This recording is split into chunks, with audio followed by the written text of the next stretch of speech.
কোটা ছিল একটি বৈষম্যের বিরুদ্ধে যে আন্দোলন আমরা করেছি, এখন আমরা তার চেয়েও বেশি বৈষম্য দেখতে পাচ্ছি।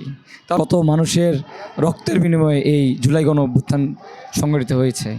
একটি দেশে কখন গণ অভ্যুত্থান হয়? গণ অভ্যুত্থান প্রতি 1 বছর 2 বছর পর হয় না।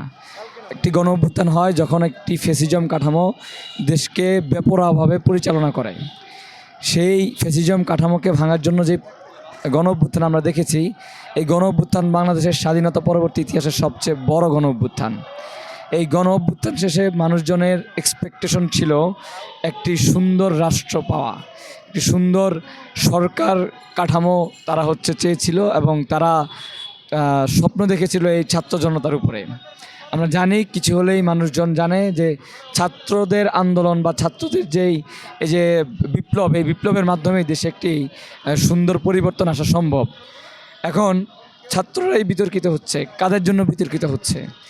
সব ছাত্ররা কেন বিতর্কিত হচ্ছে? অনেক ছাত্র তো প্রাণ দিয়েছে, এখন তারা এই পৃথিবীতে এক্সিস্ট করে না। এবং অনেক ছাত্ররা আছে যারা চিকিৎসা আছে, হয়তো কারো কেউ পঙ্গু হয়ে গেছে, কারো চোখ নাই, বিভিন্নভাবে অঙ্গহানি হয়েছে, এবং অনেকে আছে 2-3 বছর এমন সময় লাগতে পারে তাদের পুরোপুরি সুস্থ হওয়ার জন্য, বা পুরোপুরি সুস্থ নাও হতে পারে। তো এই যে এত বড় একটা আত্মত্যাগ, এই আত্মত্যাগটাকে আমরা আজকে কী দেখতে পাচ্ছি? আমরা বিচ্ছিন্ন অবস্থা দেখতে পাচ্ছি। আজকে আমরা একটা লুটতরাজের, আজকে আমরা একটা ট্যাগিংয়ের সংস্কৃতি দেখতে পাচ্ছি। আমরা দেখতে পেয়েছি যে ওয়াসার নিয়োগের ক্ষেত্রে সরাসরি সুপারিশের মাধ্যমে নিয়োগ হচ্ছে। আমরা জানি এই আন্দোলন কিভাবে শুরু হয়েছিল, কোটা সংস্কার দিয়ে। কোটা ছিল একটি বৈষম্যের বিরুদ্ধে যে আন্দোলন আমরা করেছি, এখন আমরা তার চেয়েও বেশি বৈষম্য দেখতে পাচ্ছি। তাহলে এই আন্দোলনের যে ব্যানার বৈষম্য বিরোধী না হয়ে আন্দোলনের ব্যানার তো বৈষম্যমূলক হওয়া উচিত ছিল। এখন আমরা দেখছি কে কত বেশি পরিমাণ সুপারিশের দিক থেকে এগিয়ে থাকতে পারে তার প্রতিযোগিতায় আছে। আপনারা সম্প্রতি দেখেছেন যে একটি রিপোর্টে দেখা যাচ্ছে যে একদম উপদেষ্টা থেকে শুরু করে বিভিন্ন সমন্বয়ক যারা উপরের সারিতে আছে তারা তাদের সুপারিশের মাধ্যমে তারা বিভিন্ন পদে নিয়োগ দিচ্ছে। কেঁচো খুঁড়তে গেলে সাপ বের হয়ে যায়, আমরা এই জিনিসটা জানি। এখানে আমরা হয়তো এতটুকু দুর্নীতি দেখতে পাচ্ছি, কিন্তু আমরা যদি আরও বেশি ইনভেস্টিগেশন করি, আমরা হয়তো আরও অনেক কিছু বের হয়ে আসতে দেখব। কিন্তু এই দেশটা বা এই সংস্কৃতিটা, এই এক্সপেকটেশনটা তো মানুষজন চায় নাই। মানুষজন চেয়েছিল একটি সুন্দর দেশ, একটি সুন্দর রাষ্ট্র। মানুষজন ডক্টর ইউনূসের উপর আস্থা রেখেছিল, এখনও তার উপর আস্থা আছে। রোহিঙ্গা যে সংকটটা, সেটা অনেকটা সমাধানের পথে। জাতিসংঘের মহাসচিবের আগমনের মতো এই যে বিষয়গুলো, এই যে আন্তর্জাতিক প্রেক্ষাপটের যে বিষয়গুলো, এবং আরও দ্রব্যমূল্যের যেই দামের যে বিষয়গুলো, আরও এই ধরনের অনেক কিছুতে মানুষজন একটা আশা, একটা স্বপ্ন দেখছে। কিন্তু সেখানে এই যে উপদেষ্টা প্রণালী থেকে শুরু করে যে সমন্বয়ক, তাদের যে এই বিষয়গুলো যে ঘটছে, এবং সরাসরি সুপারিশের মাধ্যমে যে নিয়োগের বিষয়টা, এই জিনিসগুলোর পরে আমরা যারা গণ অভ্যুত্থান করেছি ছাত্র সমাজ, আমাদের মূল্যটা কোথায় থাকবে? কিছুদিন পর মানুষজন আমাদের ছাত্র সমাজকেই ব্লেম দিবে যে তোমাদের গণ অভ্যুত্থানের কারণেই আজকে তারা এই ধরনের কাজ করার সুযোগ পাচ্ছে, এবং যে সংস্কার, সেই সংস্কারের পরিবর্তে আমরা আরও ভিন্ন ধরনের একটা কালচার পাচ্ছি।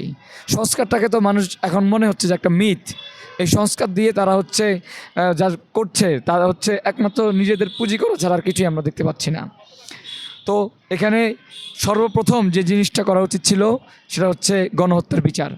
এই যে আমরা জুলাই মাসটা মাত্র 7 মাস হলো, আমরা দেখেছি কী পরিমাণ মানুষদেরকে স্নাইপার দিয়ে গুলি করা হচ্ছে, শটগান দিয়ে গুলি করা হচ্ছে, রাবার বুলেট দিয়ে গুলি করা হচ্ছে, টিয়ার গ্যাস, সকল ধরনের হামলা, হেলিকপ্টার থেকে হামলা, সকল ধরনের হামলা আমরা দেখেছি।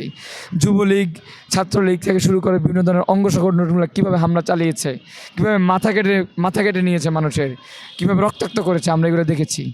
মানুষ পুড়িয়ে ফেলে লেগুনার মধ্যে 6টা লাশ।